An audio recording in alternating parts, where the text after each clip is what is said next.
Nuevo. Bueno, hoy, el tema de hoy lo sugerí en la invitación que les hicimos llegar para este día. Es una pregunta, el tema del día de hoy. La pregunta es: ¿sujeto a sus pasiones? ¿Qué es estar sujeto a sus pasiones? Es dejarte llevar por tus pasiones. Cuando alguien está sujeto es porque está sometido, atado, subyugado, de alguna manera hay un dominio, hay una autoridad sobre esa persona de aquello que lo sujeta. La Biblia nos habla y nos dice que las mujeres deberían de estar sujetas a sus maridos. No que sean sus esclavas, no se refiere a eso, sino que se refiere a que haya una obediencia hacia sus maridos. Eso bendice a la mujer. Ahora, no voy a hablar de eso, no voy a hablar de la sujeción de la mujer, porque no es el tema, pero luego se malentiende o se malinterpreta que la mujer tiene que estar subyugada al marido, y no es así. De hecho, la Biblia dice que el yugo que hay entre el hombre y la mujer es un yugo igual, o debe de ser un yugo igual, no un yugo desigual. Entonces no hay una subyugación, no hay un sometimiento de la mujer. Sin embargo, cuando le dice a la mujer, sujétate a tu marido, es por su propio bien, su propio beneficio. Y entonces cuando hablamos de estar sujeto a nuestras pasiones, estamos hablando de que obedecemos a nuestras pasiones. Hacemos lo que nuestras pasiones dicen. Y nuestras pasiones son nuestros deseos, nuestra voluptuosidad de carácter, el ser volubles de carácter. A veces, yo no definiría volubles de carácter, pero sí que somos volubles, porque el carácter está definido, el carácter es uno solo, hay integridad en el carácter. Entonces, cuando hablamos de ser volubles, es que somos cambiantes. Hoy estamos de buenas, mañana no. Hoy aceptamos las cosas, mañana no las aceptamos. Hoy creemos, mañana no creemos.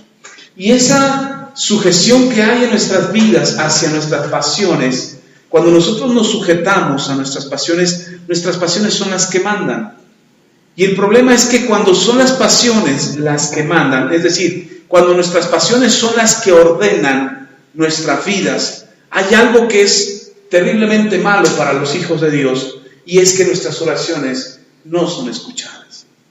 Lamentablemente, cuando nosotros oramos y estamos sujetos a nuestras pasiones, nosotros vamos a hacer oraciones como: Señor, deshazte de mi vecino. Ya me cayó gordo. Todos los días me estorba en la calle, todos los días ni me saluda, yo lo saludo y ni me saluda. Mi pasión, mi enojo, mi ira, va a hacer que yo ore a Dios equivocadamente, algo que está fuera de la voluntad de Dios. Y entonces a eso nos lleva la oración, el estar sujeto a nuestras pasiones, que nuestra oración sea una oración fuera de la voluntad de Dios. Cuando nosotros oramos, de hecho la Biblia dice que no sabemos orar, que nuestras oraciones no son efectivas, porque oramos mal, pedimos mal. De hecho, a veces ni oramos y por eso no recibimos, dice Santiago. Y luego cuando oramos mal, porque oramos conforme a nuestras pasiones. Oramos conforme a lo que sentimos en ese momento. Si tenemos miedo, oramos para ser librados del peligro. Si tenemos necesidad, oramos para que se supla nuestra necesidad. Si tenemos problemas, oramos para que los problemas se resuelvan. Si tenemos dificultades en la familia, oramos para que aparezca una nave espacial y nos rapte y nos lleve lejos y no volvamos a aparecer nunca. Hacemos oraciones muy raras, oraciones que están fuera de la voluntad de Dios. Y por algunas otras ocasiones, cuando hablamos de la oración efectiva, ustedes recordarán, a lo mejor traerán a la memoria, cuando yo les enseñé que una oración efectiva es una oración que se hace conforme a la voluntad de Dios. Cuando yo oro conforme a la voluntad de Dios, cuando yo le pido a Dios conforme a su voluntad, es definitivamente el cumplimiento de esa oración. Y a veces nosotros no sabemos cómo pedir, y pedimos mal porque estamos sujetos a nuestras pasiones. La pregunta es: ¿estamos sujetos a nuestras pasiones? ¿Estamos sujetos a nuestros deseos, a nuestras circunstancias, a nuestras emociones que de repente se revuelven y estamos a veces muy enojados, muy molestos y hacemos oraciones ya porque las tenemos que hacer.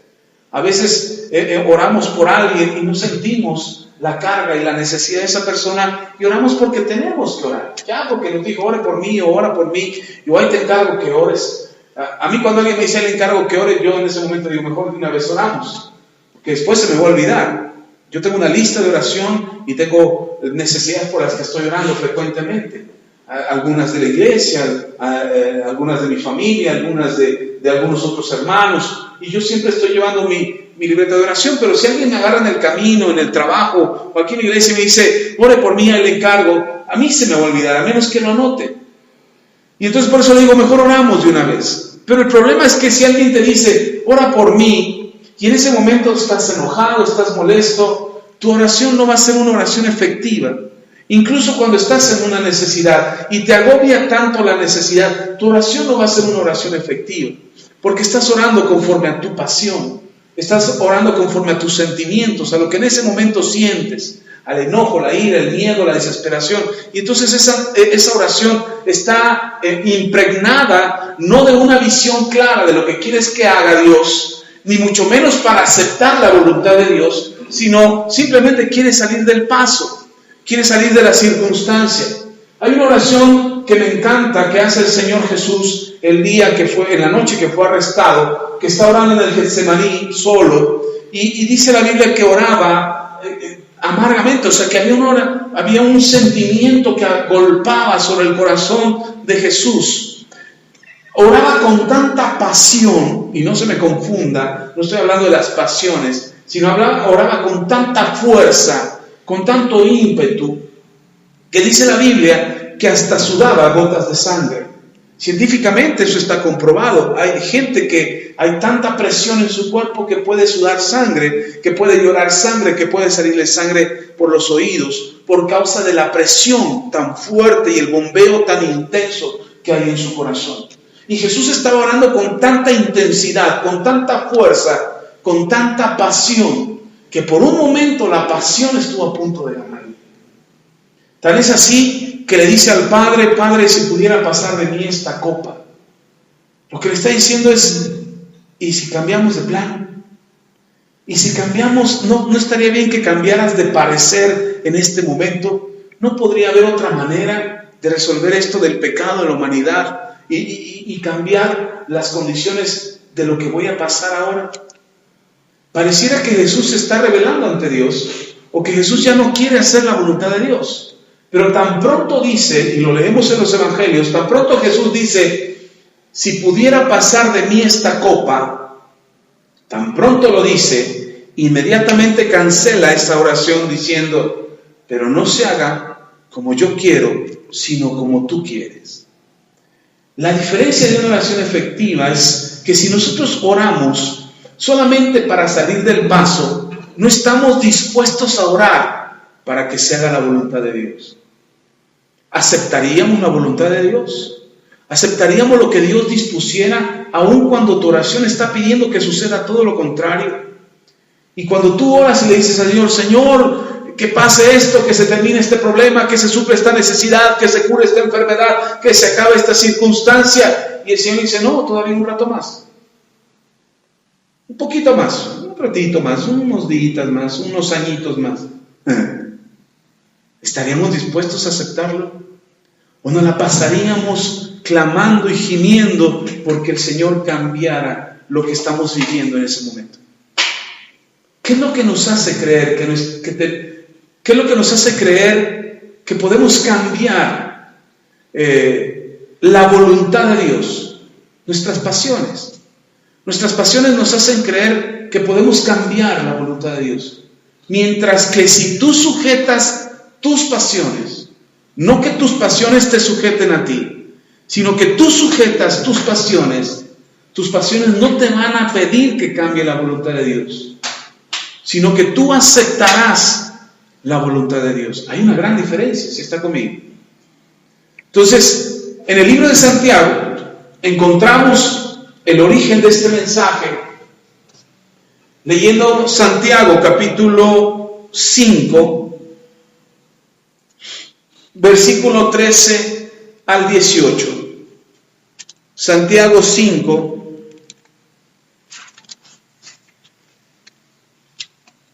versículo 13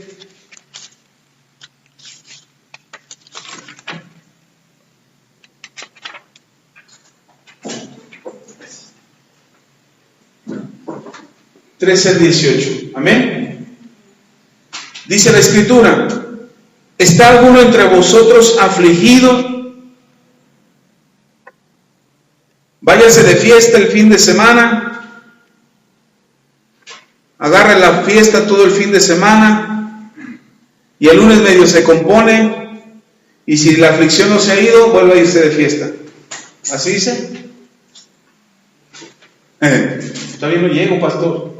Imagínese que le estoy leyendo algo que dice, ay, ¿a poco eso sí? Dice, ay, qué bueno, me voy a ir de fiesta. No, dice, ¿hay alguno afligido entre vosotros? Haga oración. ¿Estás afligido? ¿Qué tienes que hacer? La aflicción es una de las pasiones. Estás afligido, en lugar de ponerte a llorar y ponerte a quejar con el vecino, con la comadre, con el compadre, con el pariente, en lugar de irte a quejar de lo mal que te está yendo, haz oración. Busca a Dios. Ahora, estamos hablando de una oración efectiva. No estamos hablando de una oración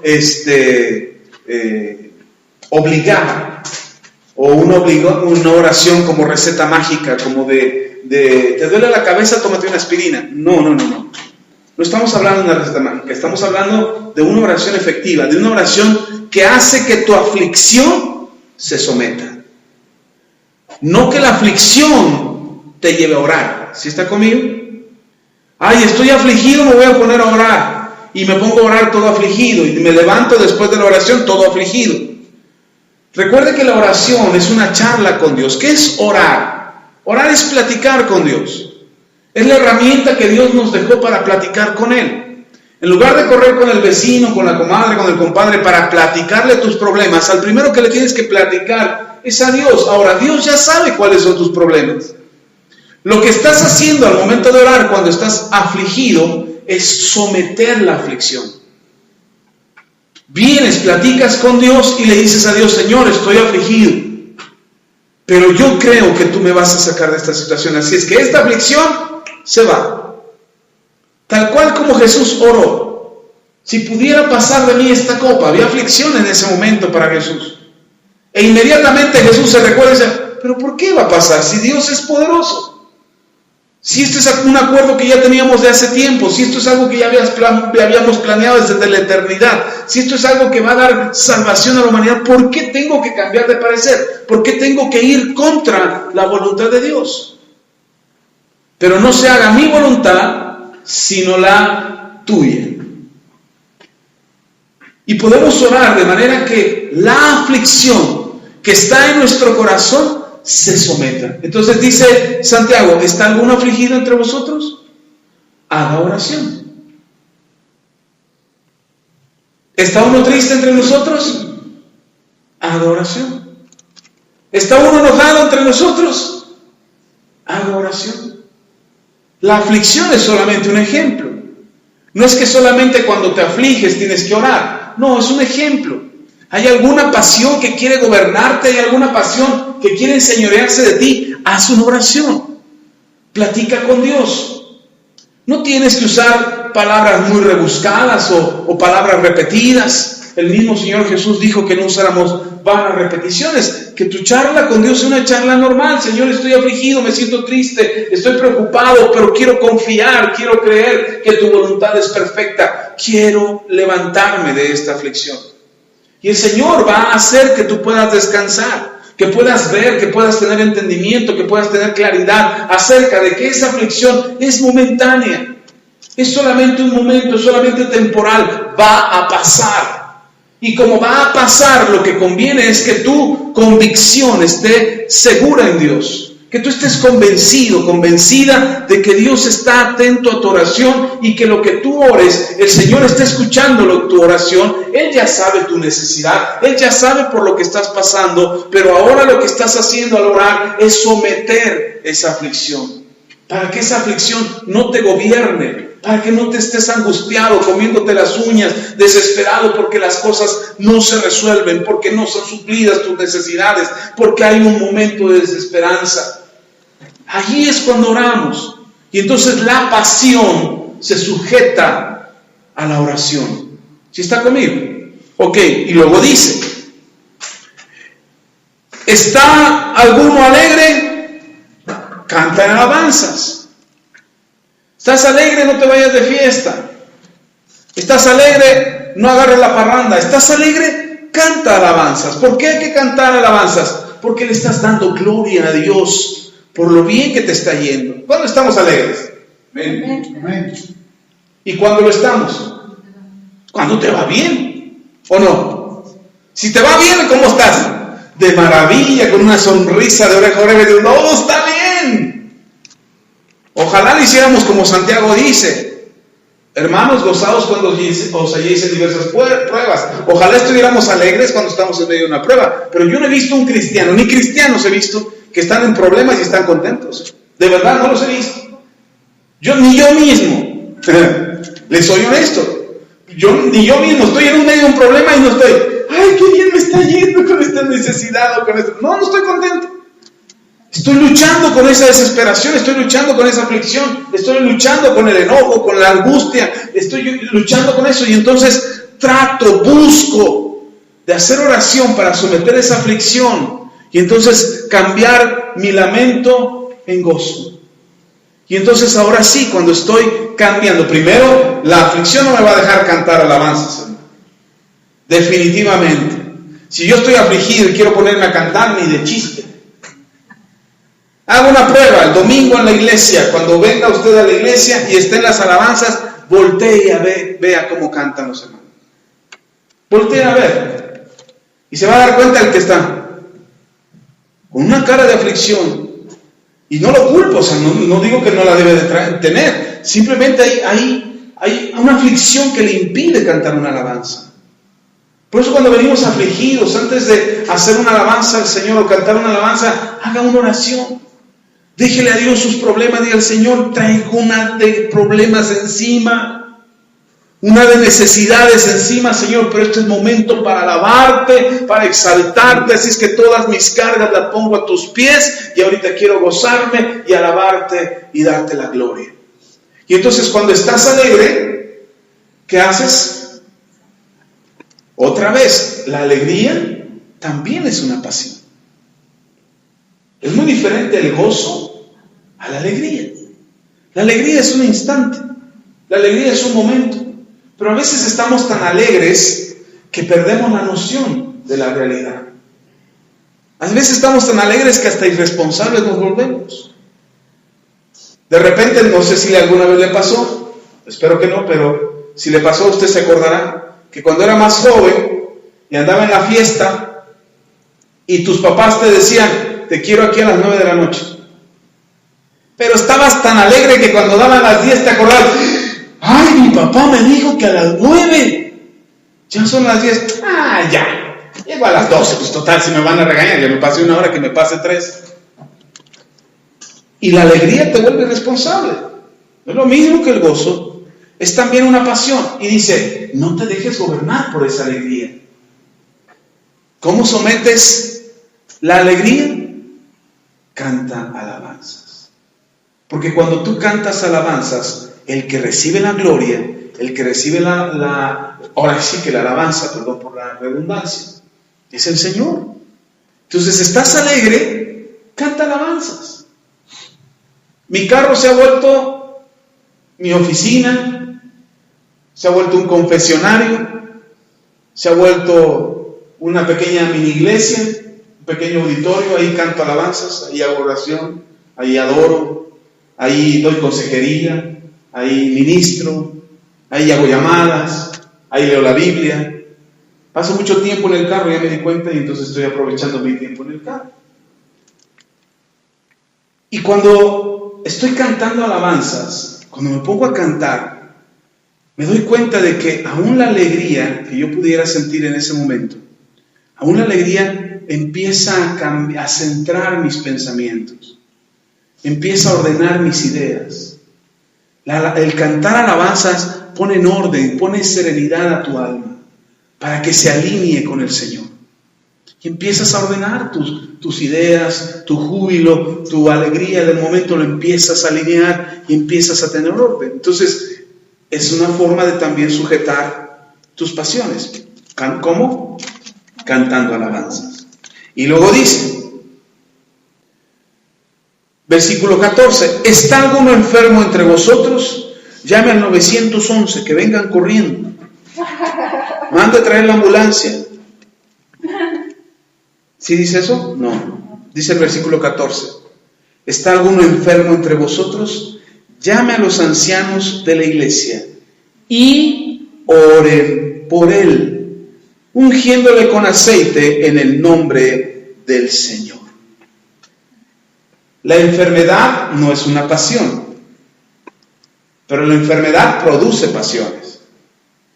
Angustia, dolor, desesperación, sufrimiento, desesperanza, vergüenza.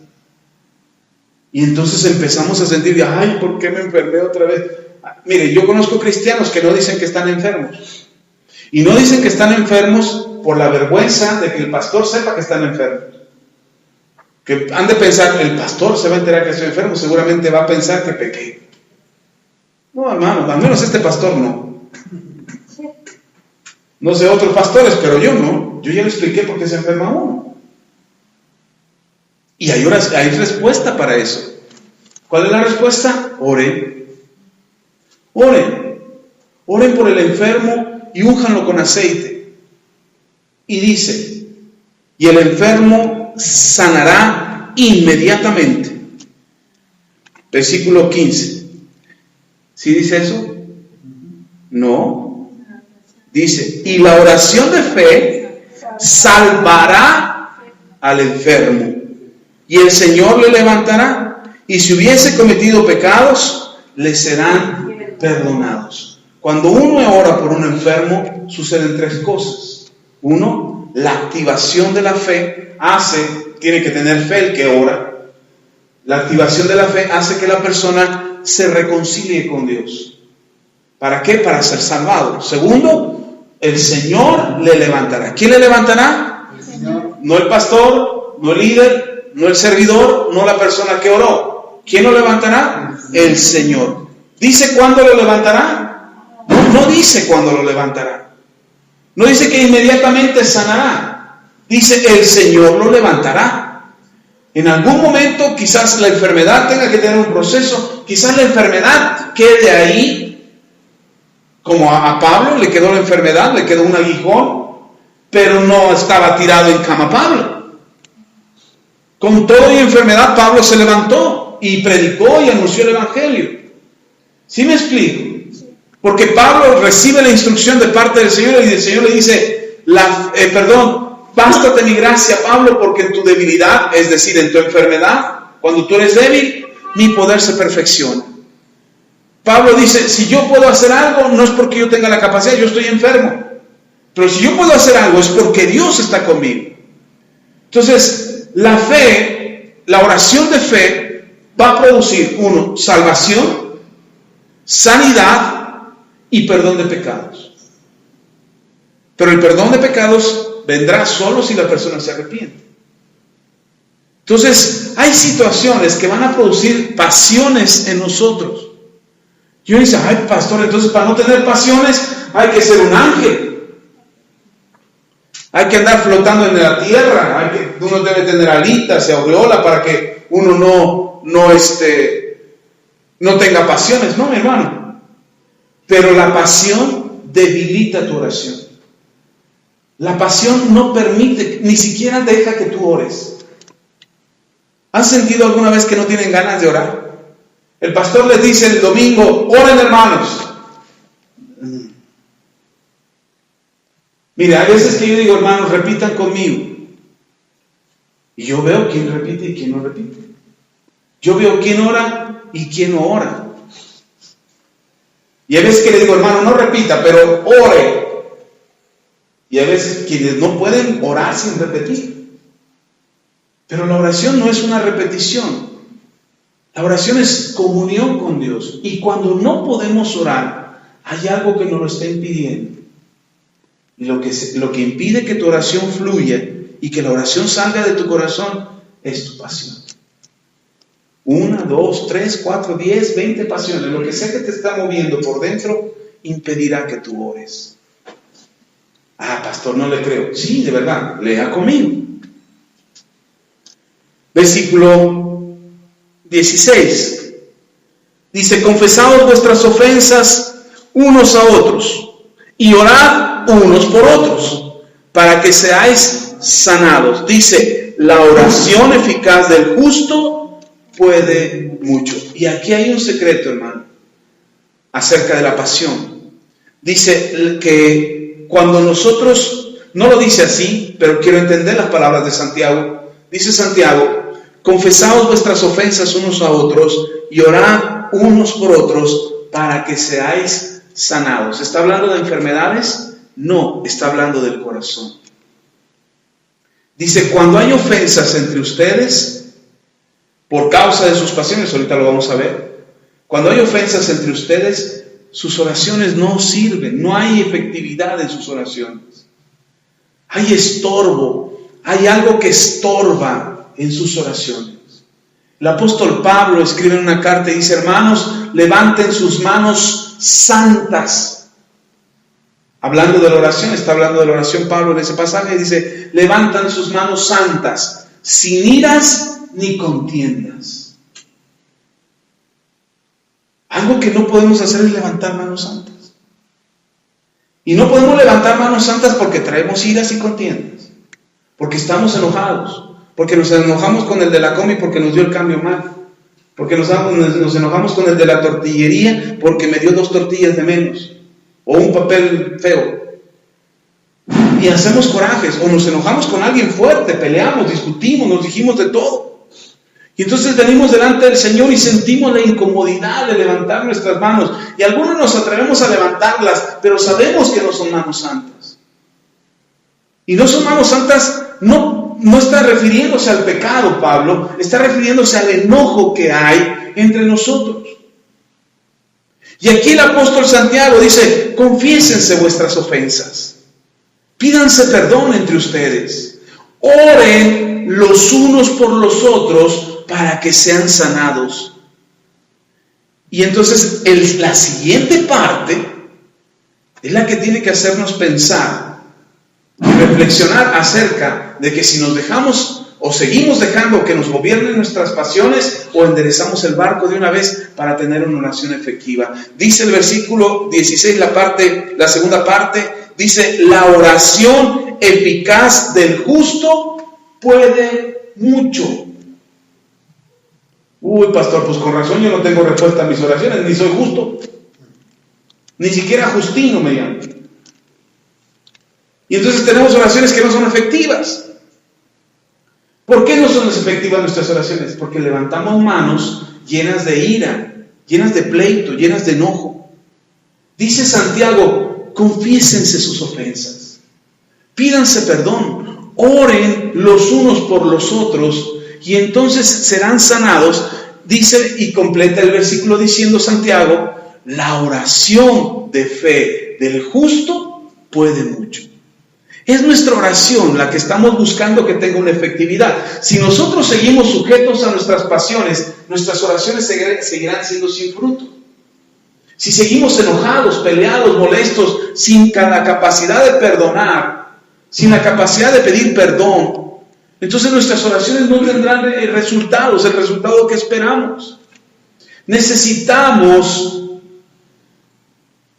deshacernos de estas pasiones que impiden que tengamos oraciones efectivas. ¿Sí está conmigo? Ok. Luego dice el 17. Elías era hombre sujeto a pasiones semejantes a las nuestras. ¿Cómo estaba Elías? También tenía pasiones Elías. Es decir, a pesar de las pasiones que tenía Elías, no dice que con todas las pasiones oró y fue efectiva su oración. No dice, lo que hizo Elías, que a pesar de tener pasiones, él decidió orar y hacer una oración. Y dice, y oró fervientemente que no lloviese, y no llovió sobre la tierra por 3 años y 6 meses. Versículo 18. Y oró otra vez, y el cielo dio lluvia, y la tierra produjo su fruto. Quiere decir que Elías también tenía pasiones. Sin embargo, Elías, su oración fue efectiva. Hay 2 ingredientes que usó Elías: el ser ferviente y el tener fe. Estos 2 ingredientes, una fe, la fe es lo que hace que sucedan las cosas. Si nosotros oramos y no creemos, no recibiremos nada. Santiago también lo dice. Cuando nosotros oremos, dice, no duden acerca de lo que oran, porque el que duda no recibirá nada de parte del Señor. Entonces la fe es un ingrediente para la oración, pero también necesitamos ser fervientes. Fervientes viene de hirviente, de caliente, de encendido. Tiene que haber pasión en nuestra oración, pero no sujetos a nuestra pasión, sino que nosotros podemos ponerle intensidad a nuestra oración y que nuestra oración sea intensa, fuerte, decidida, aguerrida, confiado en el Señor. Pero no significa que Elías estaba orando. Si usted lee el pasaje ahí en el libro de los Reyes y lee acerca de Elías, no se va a dar cuenta, se va a dar cuenta que no fue Elías el que oró sujeto a sus pasiones. Me explico. Elías oró para que no lloviera, pero Elías no estaba enojado. Ahora van a ver, ahorita no va a llover y van a ver que no le va a caer agua. No estaba enojado, no estaba molesto. Lo que Elías estaba buscando es que el pueblo de Israel volviera su corazón a Dios. Y el testimonio de Elías, no hay ningún antecedente acerca de Elías, más que Elías apareció en escena y dijo, no lloverá sino por mi boca. Y entonces Elías declara que no llueva y no llovió. Ni siquiera su oración es muy grande, hermano, como para que diga, es que se la pasó orando 10 días y 40 días y 40 noches y estuvo orando y entonces dejó de llover. No, hermano, solamente dijo, no lloverá. Por mi boca que no lloverá. Vive Jehová en cuya presencia estoy, que no lloverá. Y ya. ¿Y qué creen? No llovió. Por 3 años y medio no llovió. Solo porque Elías dijo que no llovería. Ahora, Elías tenía pasiones, sí, hermano, muchas. Una de sus pasiones le hizo esconderse en una cueva. Tenía miedo de que Jezabel lo matara. Y se fue a esconder. Estaba escondido. Ahí Dios lo fue a encontrar y le dice, ¿qué haces aquí, Elías? Pues aquí, Señor, celoso de ti y buscando tu presencia. No, ve a completar tu misión, no tienes que estar en la cueva. Ve a completar tu misión. ¿Qué hace Elías? Somete su miedo. Elías tiene miedo a morir. Somete su miedo y obedece al Señor. Y va y cumple con lo que Dios le ha mandado. Es un hombre sujeto a pasiones. Sin embargo, yo quiero creer, por lo que veo en el testimonio de lo que hizo Elías, no solamente en ese momento, sino todos los milagros que podemos leer ahí en el libro de los Reyes, todos los milagros que hizo Elías, 7 en total. Yo puedo ver cómo Elías sometió sus pasiones, su miedo, su necesidad, la incertidumbre, el enojo. Elías lo sometió. Y entonces sus oraciones tenían respuestas, porque Elías no era el milagroso. Era Dios a través de Elías. El que hacía los milagros era Dios a través de Elías. Pero Elías era un hombre como usted y como yo. Una persona como usted y como yo, que también tenía pasiones. ¿Qué es lo que logró entonces Elías? Sujetar sus pasiones. Porque estoy convencido de que las pasiones impiden que nuestras oraciones, es más, que siquiera oremos. Ya no que tengan o no respuesta a nuestras oraciones, que ni siquiera tengamos las ganas de orar. Sabes que la mejor forma de resolver tu necesidad es orando, y lo primero que haces es buscar una solución en este mundo. Sabes que la mejor forma de resolver tu problema es orando, y en lugar de orar, buscas cómo resolverlo a tu forma y a tu manera. ¿Sí está conmigo? Dice Santiago, lea conmigo, capítulo 4.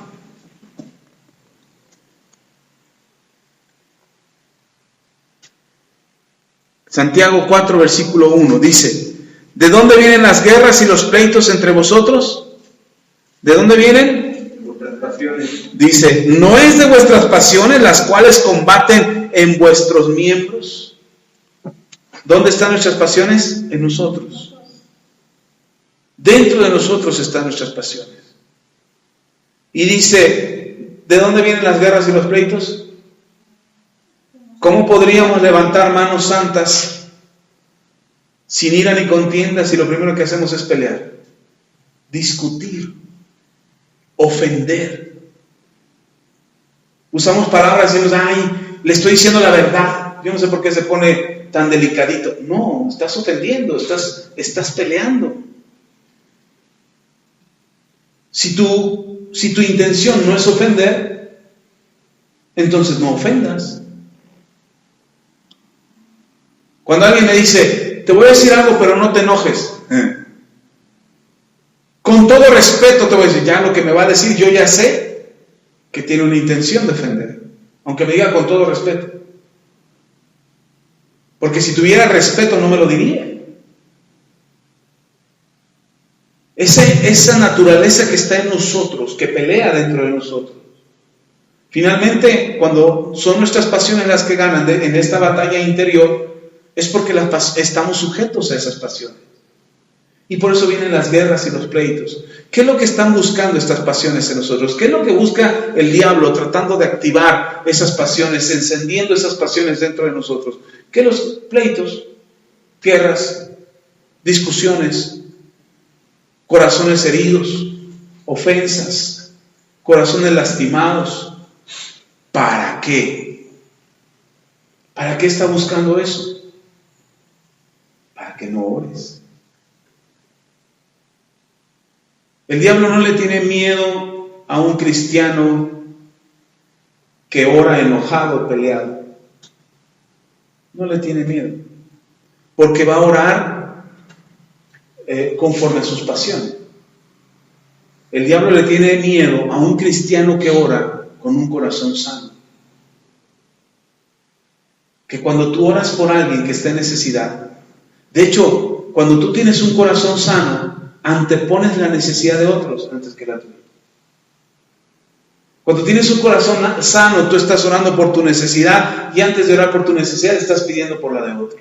Sabes que estás pasando por necesidad, pero sabes que aquel también está en necesidad y aquel ni siquiera ora. Y entonces oras por el otro. Cuando tienes un corazón sano, no estás pidiendo: Señor, cámbialo. Estás pidiendo: Señor, ¿de qué manera puedo bendecir a esa persona?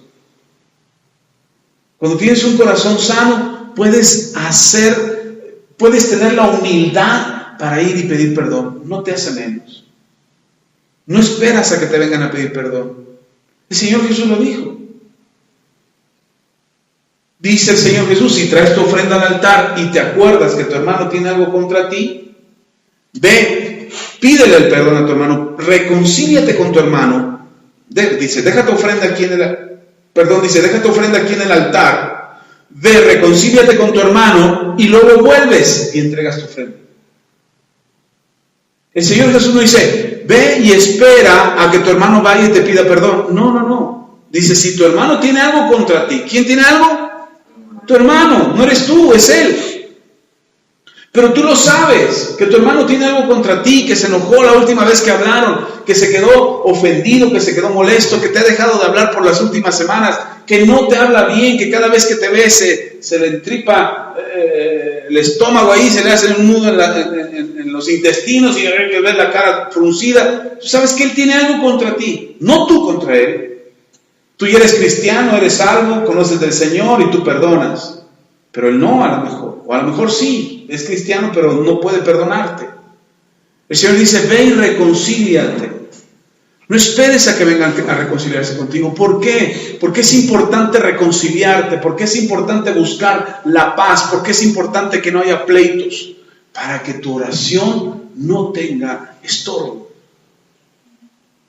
Tan es así que el apóstol Pedro le dice a los hermanos: hermanos, traten a sus esposas como vasos más frágiles. Traten a sus esposas con respeto y honor, como a vaso más frágil. Y dice Pedro, para que tus oraciones no tengan estorbo. Las palabras ofensivas ponen estorbo. Así es que, dice Santiago, ¿de dónde vienen los pleitos? ¿De dónde vienen las guerras? De tus pasiones. De ahí vienen. Ahora, ¿cuáles pasiones? A lo mejor usted identifica alguna. No en usted, claro, en algún otro hermano que no sea usted. Dice, codiciáis, versículo 2, Santiago 4, versículo 2, dice, codiciáis y no tenéis. Quieres y no tienes. ¿Por qué? Por tus pasiones. Quieres cosas y no tienes. Matáis y ardéis de envidia y no podéis alcanzar. Combatís y lucháis, pero no tenéis lo que deseáis, porque no pedís. Pedís y no recibís, porque pedís mal, para gastar en vuestros deleites. Dice Santiago, oh almas adúlteras, ¿no sabéis que la amistad con el mundo es enemistad contra Dios? Cualquiera pues que quiera ser amigo del mundo se constituye enemigo de Dios. ¿O pensáis que la Escritura dice en vano, el Espíritu que Él ha hecho morar en nosotros nos anhela celosamente? Pero Él da mayor gracia, por eso dice, Dios resiste a los soberbios y da gracia a los humildes. Someteos pues a Dios, resistid al diablo y huirá de vosotros. A lo largo de mis años como cristiano y en los últimos como pastor, he visto a cristianos huir del diablo. Es más, muchos dicen, pastor, ni lo mencione, no se nos vaya a aparecer. Tienen miedo a lo que el diablo puede hacer. No oran porque no va a ser que el diablo se enoje. No leen la Biblia porque no va a ser que el diablo se enoje. He escuchado cristianos que dicen, desde que me acerqué a Dios y me acerqué a la iglesia y empecé a ir a la iglesia, el diablo me ha dado con todo. Chico, está al revés la cosa, porque se supone que es al revés el asunto. Según lo que yo leo en la Biblia, dice que tiene que ser al revés.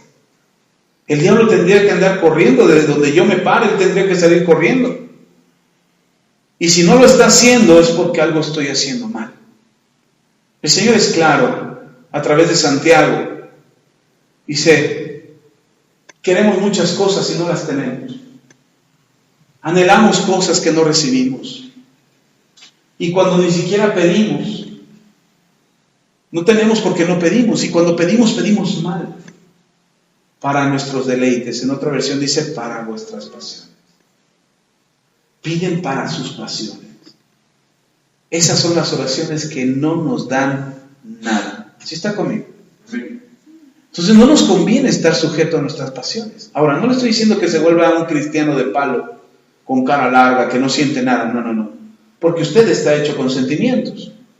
Dios le hizo con sentimientos, y le hizo con sentimientos para poder distinguir el odio del amor, para poder distinguir la envidia de la compasión, para poder distinguir los celos o la codicia de la generosidad. Es para que lo puedas distinguir, para que sepas qué es lo que tú tienes que hacer conforme a la voluntad de Dios. Dios te hizo con sentimientos.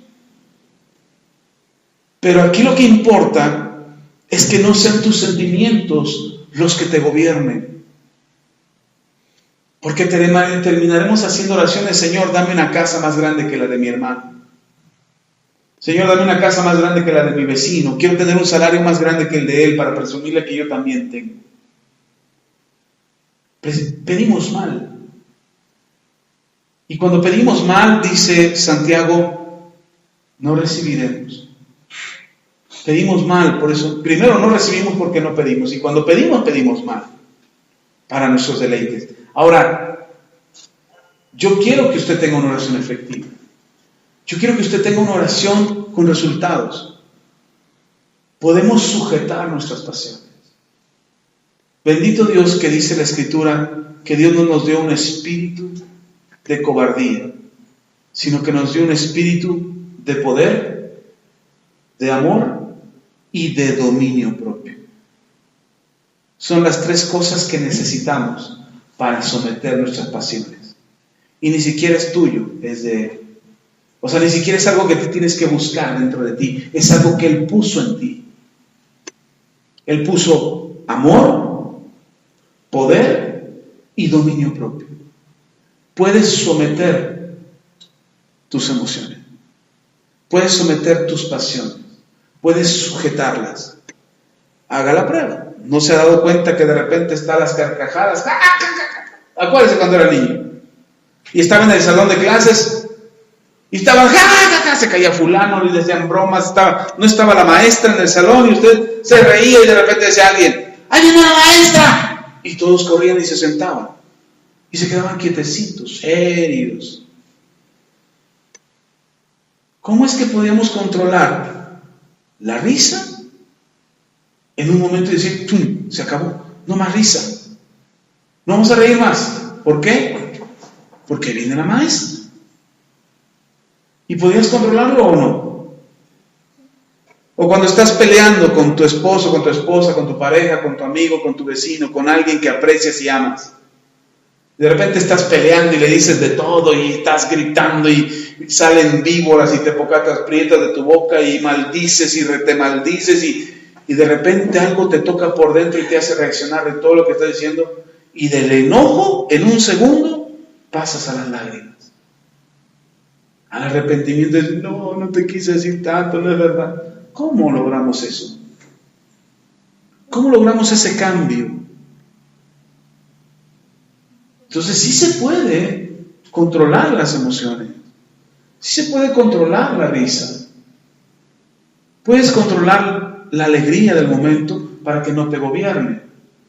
Empieza por estas dos cosas. Cuando te sientas afligido, haz oración. Cuando estés alegre, canta alabanzas. Empieza a hacerlo por ahí. Y te vas a dar cuenta que sí, que la aflicción no te gobierna, que la alegría no te gobierna. No estoy hablando del gozo, el gozo es otra cosa. Pero esa alegría que de repente andamos tan contentos que perdemos la noción de la realidad y nos hace ser irresponsables. No, tú puedes estar alegre y cantar alabanzas. Tú puedes estar afligido y hacer oración. Y empieza a sujetar tus pasiones. Podemos sujetar nuestras pasiones y empezar a ver nuestras oraciones efectivas, donde ya no oras por tus pasiones, sino que oras conforme a la voluntad de Dios. Y si estás afligido, tú puedes decirle a Dios con toda libertad, Señor, no se haga mi voluntad, sino la tuya. Y si hay rencor con algún hermano, puedas pedirle perdón, reconciliarte, orar uno por el otro, y sus corazones sean sanados, y darte cuenta que la oración del justo puede mucho. Yo estoy seguro que algunas oraciones que ustedes han hecho han tenido respuestas de parte de Dios. Yo sé que han orado y Dios les ha dado lo que han pedido. Pero estoy seguro que de todas sus oraciones será el 10, el 15, quizás hasta el 20% de todas sus oraciones son las que han tenido respuesta. Cuando el Señor Jesús dijo, todo lo que pidieres, ¿cuánto? Todo. Él no dijo, el 20% de lo que pidas te lo voy a dar, o el 10%, o los que son más abusados, el 50%. No dijo eso, dijo, todo lo que pidieres al Padre en mi nombre, yo te lo daré. Entonces necesitamos esa oración. Necesitamos esa oración que sea efectiva, que produzca, que genere, que desate. Estoy seguro de una cosa, yo no pretendo haber alcanzado este nivel, dijera el apóstol Pablo. No pretendo haberlo ya logrado. Sigo peleando con mis pasiones. Y no es que sea pecador, no tengo pecados, o sea, no estoy diciendo que soy pecador, pero de repente la tristeza, la angustia, la aflicción, el enojo, de repente hacen que mis oraciones no sean efectivas. Y entonces busco someter mi pasión y busco hacer una oración efectiva. Busco que la oración que estoy esperando que pase, pase. ¿Y sabe dónde lo he comprobado? Con mis hijos y con mi esposa. De repente mis hijos hacen algo, no sé, por ejemplo, los mando a dormir a la hora que ya tienen que ir a dormir y de repente me doy cuenta que llevan media hora pegados al celular y no se han ido a dormir y entonces me enojo. Ay, estos que no entienden. Y a las 11 de la noche, 12 de la noche empiezan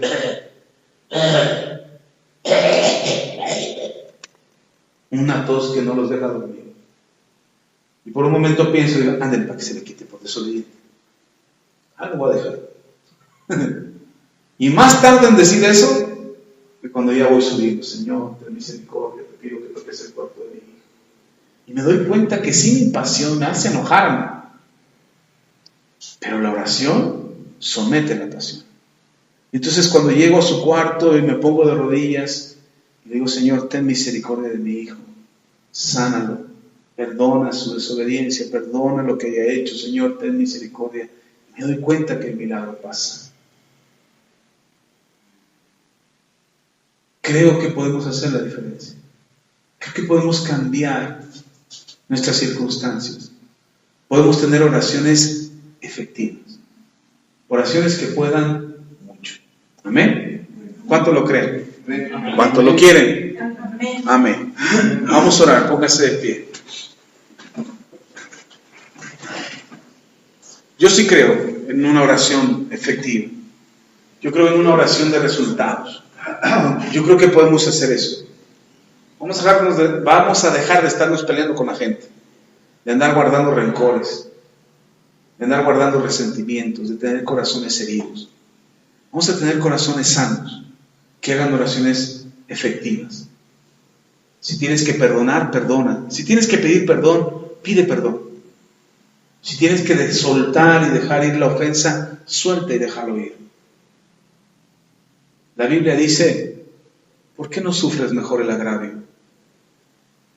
Sufre mejor el agravio. Si alguien te ofendió, déjalo pasar. No busques tu propia justicia. Déjalo pasar. Para que tu oración sea efectiva. El Señor Jesús dijo, si te dan una mejilla, pon la otra. Habla de ese corazón puro, limpio, para que tú puedas orar con libertad. Incluso puedas pedir por esa persona que te ofende, para que también se salve, igual que tú eres salvo. Amén. Vamos a orar. Con sus propias palabras, díganle al Señor, Señor, perdóname. Sé que he ofendido, que mis manos no son manos limpias, sin ira ni contienda. He discutido, he peleado, he guardado rencor, resentimiento. He tenido en mi corazón falta de perdón que impide, Señor, que mis oraciones sean efectivas. Hoy quiero pedirte, Señor, que limpies mi corazón. Sana mi corazón, Señor. Te pido perdón por todas las ofensas que yo he hecho. Mis palabras, mis pensamientos, mis actitudes, mis desplantes que de repente tengo para con los demás, que hacen que los demás se ofendan. Hoy te pido, Señor, que me perdones. Y también, Señor, hoy decido perdonar todos aquellos que me han ofendido, que han hecho algo contra mí. Hoy los perdono, los libero, los dejo libres. No me deben nada. Soy libre en el nombre de Jesús. Quiero presentar mis manos santas delante de ti, sin iras ni contiendas. Quiero creer que mi oración es la oración de un justo, la oración que puede mucho. Quiero sujetar, Señor, mis pasiones para que mi oración no tenga estorbo, ni siquiera me impida la oración. Quiero orar en todo tiempo. Quiero orar en todo tiempo levantando manos santas, sin ira ni contienda. Quiero hacer oraciones efectivas para que mis oraciones no tengan estorbo, Quiero tratar con respeto y amabilidad a los demás, siendo gentil con los demás, para que mis oraciones no tengan estorbo. No quiero menospreciar a nadie. No quiero mirar con menosprecio a nadie, ni tener actitudes de menosprecio para nadie. Quiero respetarlos a todos, Señor, aún a mis enemigos. Y hacer lo que tú dijiste, Señor, amar aún al que me odia. Orar por aquel que me persigue. Bendecir al que me maldice.